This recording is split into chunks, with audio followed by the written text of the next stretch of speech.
ಮೊದಲಿಗೆ ನಾವು ಹೊಸ ಮನೆಯಲ್ಲಿ ವಾಸ ಮಾಡಬೇಕಾದ್ರೆ ಮುಖ್ಯವಾಗಿ ನಮಗೆ ಆಹಾರ ಬೇಕೇ ಆಗುತ್ತಲ್ವ. ಆ ಕಾರಣದಿಂದ ಇಲ್ಲಿ ನಾವು ಮಡಿಕೆಗಳಿಗೆ ಒಂದು ಪೈಂಟಿಂಗ್ನ ಮಾಡಿಬಿಟ್ಟು ಅದರಲ್ಲಿ ನಾನು ಇಲ್ಲಿ ಎಲ್ಲ ದವಸ ಧಾನ್ಯಗಳನ್ನು ತುಂಬಿಸ್ಬಿಟ್ಟು ಇಡ್ತಾ ಇದ್ದೀನಿ ನೋಡಿ. ದವಸ ಧಾನ್ಯಗಳು ಅಂತಂದಾಗ ನಮಗೆ ನೆನಪಾಗೋದು Annapoorneshwari.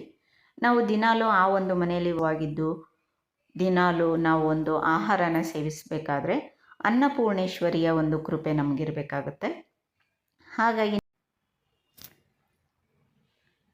Hello friends, creative Shailaja ಚಾನಲ್ಗೆ ನಿಮ್ಮೆಲ್ಲರಿಗೂ ಸ್ವಾಗತ.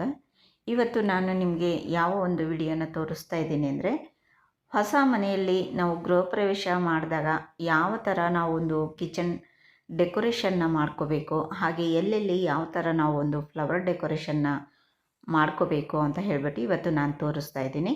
ನಮ್ಮ ಒಂದು ಫ್ರೆಂಡ್ ಮನೆಯ ಗೃಹ ಪ್ರವೇಶ ಇರೋದ್ರಿಂದ ಅಲ್ಲಿ ಒಂದು ಡೆಕೋರೇಷನ್ನ ಮಾಡ್ತಾ ಇದ್ದೀನಿ ನಾನು. ಇಲ್ಲಿ ಮೊದಲಿಗೆ ನಾವು ಹೊಸ ಮನೆಯಲ್ಲಿ ವಾಸ ಮಾಡಬೇಕಾದ್ರೆ ಮುಖ್ಯವಾಗಿ ನಮಗೆ ಆಹಾರ ಬೇಕೇ ಆಗುತ್ತಲ್ವ.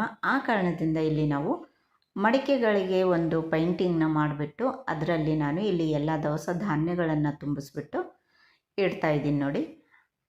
ದವಸ ಧಾನ್ಯಗಳು ಅಂತಂದಾಗ ನಮಗೆ ನೆನಪಾಗೋದು ಅನ್ನಪೂರ್ಣೇಶ್ವರಿ. ನಾವು ದಿನಾಲೂ ಆ ಒಂದು ಮನೆಯಲ್ಲಿ ಹೋಗಿದ್ದು ದಿನಾಲೂ ನಾವು ಒಂದು ಆಹಾರನ ಸೇವಿಸಬೇಕಾದ್ರೆ ಅನ್ನಪೂರ್ಣೇಶ್ವರಿಯ ಒಂದು ಕೃಪೆ ನಮಗಿರಬೇಕಾಗುತ್ತೆ. ಹಾಗಾಗಿ ನಾವು ಎಲ್ಲ ಒಂದು ಮಡಿಕೆಗಳಲ್ಲಿ ದವಸ ಧಾನ್ಯಗಳನ್ನು ಇಟ್ಟು ಅದನ್ನು ಪೂಜಿಸೋದಕ್ಕೋಸ್ಕರ ಇಲ್ಲಿ ಈ ಒಂದು ಡೆಕೋರೇಷನ್ನ ಮಾಡಿದ್ದೀವಿ. ಹಾಗೆ ಒಣಕೆಗೂ ಕೂಡ ಲಕ್ಷ್ಮೀ ಸ್ವರೂಪ ಅರ್ಶಿನ ಕೊಟ್ಟೋದಕ್ಕೋಸ್ಕರ ನಾವು ಒಣಕೆಗೂ ಕೂಡ ಡೆಕೋರೇಷನ್ನ ಮಾಡಿಬಿಟ್ಟು ಇಟ್ಟಿದ್ದೀವಿ. ಆಮೇಲೆ ಇಲ್ಲಿ ಬಂದು ಎತ್ತಿನ ಬಂಡಿ, ಒಂದು ಹೊಲದಿಂದ ದವಸ ಧಾನ್ಯಗಳನ್ನು ಮೂಟೆಗಳನ್ನು ತುಂಬಿಕೊಂಡು ಬರೋ ಥರ ಒಂದು ಬಂಡಿಯನ್ನು ಇಲ್ಲಿ ಇಟ್ಟಿದ್ದೀವಿ.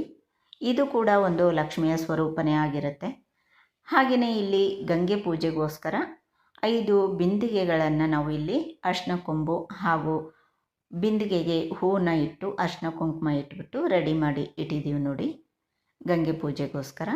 ಹಾಗೆ ಇಲ್ಲಿ ಒಂದು ಸೀಮಂತದ ಬೊಂಬೆಯನ್ನು ನಾವು ರೆಡಿ ಮಾಡಿಬಿಟ್ಟಿಟ್ಟು ಅದ್ರ ಮುಂದೆ ಎಲ್ಲ ಥರದ ಒಂದು ಹಣ್ಣುಗಳ ತಟ್ಟೆಗಳನ್ನು ಜೋಡಿಸೋ ಥರ ಇಲ್ಲಿ ಜೋಡಿಸಿದ್ದೀವಿ.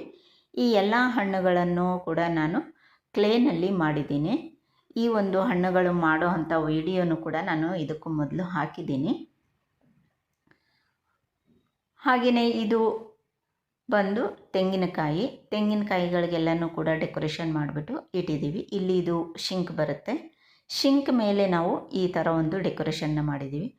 ಶಿಂಕ್ ಮೇಲೆ ಯಾಕೆ ಡೆಕೋರೇಷನ್ ಮಾಡಬೇಕು ಅಂದರೆ, ಯಾರೂ ಅಲ್ಲಿ ಎಂಜಲ್ ಕೈ ತೊಳಿಬಾರ್ದು ಕಿಚನಲ್ಲಿ ಅಂತ ಹೇಳಿಬಿಟ್ಟು ಎಲ್ಲ ಒಂದು ನೀವು ನೋಡಿರ್ಬೋದು ಎಲ್ಲ ಕಡೆಯೂ ಕೂಡ ಸಿಂಕಲ್ಲಿ ನೀರು ತುಂಬಿಸ್ಬಿಟ್ಟು ಹೂವಿನ ಡೆಕೋರೇಷನ್ ಮಾಡಿರ್ತಾರೆ. ಅದಕ್ಕೆ ಅರ್ಥ ಅದೇನೇ, ಯಾರೂ ಅಲ್ಲಿ ಒಂದು ಎಂಜಲ್ ಕೈ ತೊಳಿಬಾರ್ದು ಅಂತ ಹೇಳಿಬಿಟ್ಟು ಆ ಒಂದು ಶಿಂಕಲ್ಲಿ ಆ ಥರ ಡೆಕೋರೇಷನ್ ಮಾಡೋದು. ಹಾಗೆಯೇ ಇಲ್ಲಿ ಬಂದು ಒರಳು ಕಲ್ಲು ಬೀಸೋ ಕಲ್ಲಿಗೆ ಪೂಜೆ ಮಾಡ್ತಾ ಇದ್ದೀವಿ ನೋಡಿ. ಪೂಜೆ ಮಾಡೋದಕ್ಕೋಸ್ಕರ ರೆಡಿ ಮಾಡಿದ್ದೀನಿ ಇಲ್ಲಿ ಫ್ಲವರ್ ಡೆಕೋರೇಷನು.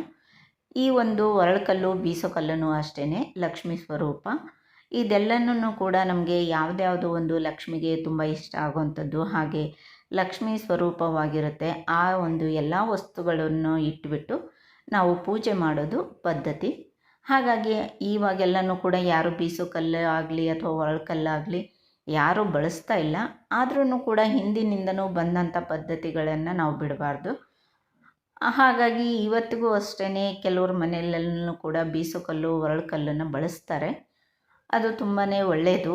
ಬೀಸೋ ಕಲ್ಲು ಹಾಗೂ ಒರಳು ಕಲ್ಲಿಗೆ ಪೂಜೆ ಮಾಡೋದು, ಮದುವೆ ಆಗಿರ್ಬೋದು, ಗೃಹ ಪ್ರವೇಶ ಆಗಿರ್ಬೋದು, ನೀವು ನೋಡಿರ್ಬೋದು ಪ್ರತಿಯೊಂದು ಒಂದು ಶುಭ ಕಾರ್ಯ ಮಾಡಬೇಕಾದ್ರೆ ಒರಳು ಕಲ್ಲಿಗೆ ಹಾಗೆ ಬೀಸೋ ಕಲ್ಲಿಗೆ ಪೂಜೆ ಮಾಡೇ ಮಾಡ್ತಾರೆ. ಇನ್ನು ನಮ್ಮ ಕಡೆಗೆ ಒಂದು ಪದ್ಧತಿ ಏನಿದೆ ಅಂತಂದರೆ, ಒರಳು ಕಲ್ಲು ಬೀಸೋ ಕಲ್ಲು ಇಟ್ಟು ನಾವು ಒಂದು ಪೂಜೆ ಮಾಡಿದ್ವಿ ಅಂದರೆ ಪುನಃ ಒಂದು ವರ್ಷದವರೆಗೂ ಕೂಡ ಅದನ್ನು ಮನೆಯಿಂದ ಹೊರಗಡೆಗೆ ಏನು ತೆಗಿಯಲ್ಲ. ಯಾಕೆ ಅಂತಂದರೆ ನಮ್ಮ ಲಕ್ಷ್ಮೀನ ಮನೆ ಹೊರಗೆ ಕಳಿಸ್ದಂಗೆ ಆಗುತ್ತೆ ಅಂತ ಹೇಳಿಬಿಟ್ಟು ನಾವು ಏನು ಮಾಡ್ತೀವಿ, ಲಕ್ಷ್ಮಿ ಒರಳು ಕಲ್ಲನ್ನು ಜರುಗಿಸೋದಿಲ್ಲ, ಅದು ಎಲ್ಲಿರುತ್ತೋ ಅಲ್ಲೇ ಇಟ್ಬಿಟ್ಟು ಪೂಜೆ ಮಾಡ್ತೀವಿ. ಇಲ್ಲಿ ಬಂದು ನಾನು ಗಣೇಶನ ಒಂದು ಡೆಕೋರೇಷನ್ನ ಮಾಡ್ತಾಯಿದ್ದೀನಿ. ಇದು ಎಂಟ್ರೆನ್ಸ್ಗೆ ಬಾಗಿಲು ಎದುರಿಗೆ ಕಾಣುತ್ತೆ. ಯಾವುದೇ ಒಂದು ಶುಭ ಕಾರ್ಯ ಮಾಡಬೇಕಾದ್ರೆ ನಮಗೆ ವಿಘ್ನ ವಿನಾಶಕ ವಿನಾಯಕನ ಒಂದು ಆಶೀರ್ವಾದ ಬೇಕಾಗುತ್ತೆ.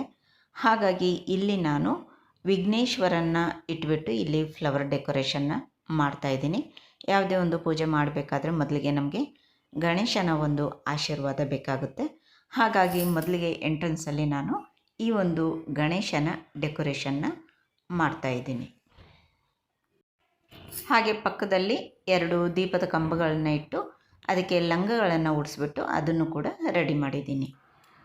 ಇದು ಬಂದು ನಮ್ಮ ಒಂದು ಫ್ರೆಂಡ್ ಮನೆಯಾಗಿದೆ, ಅಪಾರ್ಟ್ಮೆಂಟು. ಇದ್ರ ಮೇಲೆ ನಮ್ಮ ಮನೆ ಇದೆ, ನಮ್ಮ ಒಂದು ಅಪಾರ್ಟ್ಮೆಂಟು. ನಮ್ಮ ಮನೆಯೂ ಕೂಡ ಇದಕ್ಕೂ ಮುಂಚೆ 1 ತಿಂಗಳ ಕೆಳಗೆ ಗೃಹ ಪ್ರವೇಶ ಆಯಿತು. ಅದರ ವಿಡಿಯೋನೂ ಕೂಡ ನಾನು ಮಾಡಿದ್ದೀನಿ. ಆದರೆ ಅದು ಹಾಕೋದಕ್ಕೆ ಟೈಮ್ ನನಗೆ ಸಿಗಲಿಲ್ಲ, ಹಾಗಾಗಿ ಆ ಒಂದು ವಿಡಿಯೋ ಹಾಕಲಿಲ್ಲ. ಈಗ ಇವ್ರ ಮನೆಯಲ್ಲಿ ಈ ಒಂದು ಡೆಕೋರೇಷನ್ ಮಾಡಿರೋದ್ರಿಂದ ಇದರ ಒಂದು ವಿಡಿಯೋಸ್ನ ನಾನೇ ರೆಡಿ ಮಾಡ್ತಾ ಇರೋದ್ರಿಂದ ಎಲ್ಲ ವಿಡಿಯೋಗಳನ್ನ ಮಾಡಿಕೊಂಡು ಇವಾಗ ಈ ಒಂದು ವಿಡಿಯೋನ ಎಡಿಟಿಂಗ್ ಮಾಡಿಬಿಟ್ಟು ನಾನು ಇವಾಗ ಹಾಕೋದಕ್ಕೆ ನನಗೆ ಸಹಾಯ ಆಯಿತು. ಹಾಗೆಯೇ ನಮ್ಮ ಕಡೆಗೆ ಬಂದು ತೊಟ್ಲು ಪೂಜೆ ಕೂಡ ಮಾಡ್ತಾರೆ. ಹೊಸ ಮನೆಯಲ್ಲಿ ತೊಟ್ಲು ಕಟ್ತಾರೆ.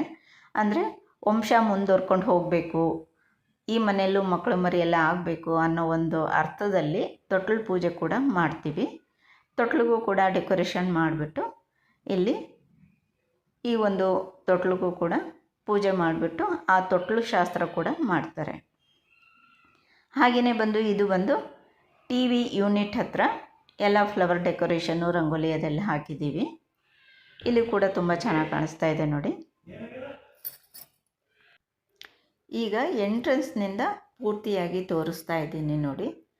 ಇದು ಮೇನ್ ಬಾಗಿಲಿಗೆ ಇಲ್ಲಿ ಬಂದು ವೆಲ್ಕಮ್ ಡೆಕೋರೇಷನ್ನ ಮಾಡಿದ್ದೀವಿ ಫ್ಲವರಲ್ಲಿ.